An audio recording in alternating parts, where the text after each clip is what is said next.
Hello everyone, তো আজকে চলে এসেছে একটা নতুন রেসিপি, যেটা হচ্ছে নিরামিষ আলুর দম।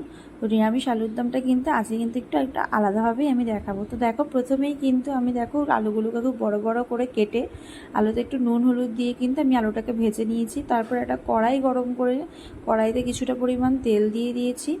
তো এটা বলে রাখি, আজকে কিন্তু এটা এই কারণেই স্পেশাল, কারণ এটা কিন্তু আজকে আমি আমুল দুধ দিয়ে করব। তোমাদের বাড়িতে ধরো পোস্ত বা কাজু বাদাম কিছু নেই, তখন কিন্তু তোমরা এটা দিয়ে করতে পারো। তো দেখো, তারপরেই কিন্তু আমি জিরে ফোড়ন দিয়ে দিয়েছি, এবং তার পাশে দেখো একটা বাটিতে আমি কিছুটা পরিমাণ জল গরম করে তার সাথে কিন্তু আমি আমুল দুধ দিয়ে দিয়েছি। আমুল দুধটা কিন্তু একটু তোমার আলু যেই পরিমাণ দেবে সেই পরিমাণই তোমরা দেওয়ার চেষ্টা করবে। তো তারপরে দেখো, আমি কিন্তু তেজপাতা অ্যাড করে দিয়েছি।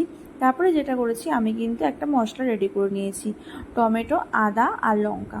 তো টমেটো, আদা, লঙ্কা কিন্তু আমি দিয়ে দিয়েছিলাম। তারপরে যেটা আমি কিন্তু পরিমাণ মতো হলুদ, লবণ, তারপরে জিরে গুঁড়ো, ধনে গুঁড়ো সব কিছু দিয়ে কিন্তু এই মশলাটা ভালো করে কষিয়ে নিয়েছি।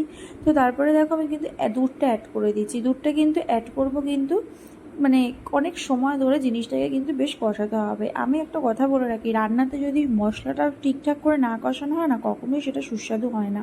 তো তারপরে দেখো, আমি আলুগুলো দিয়ে দিয়েছিলাম। আলুগুলো দিয়েও কিন্তু আমি খুব সুন্দরভাবে নাড়াচাড়া করে নিয়েছিলাম।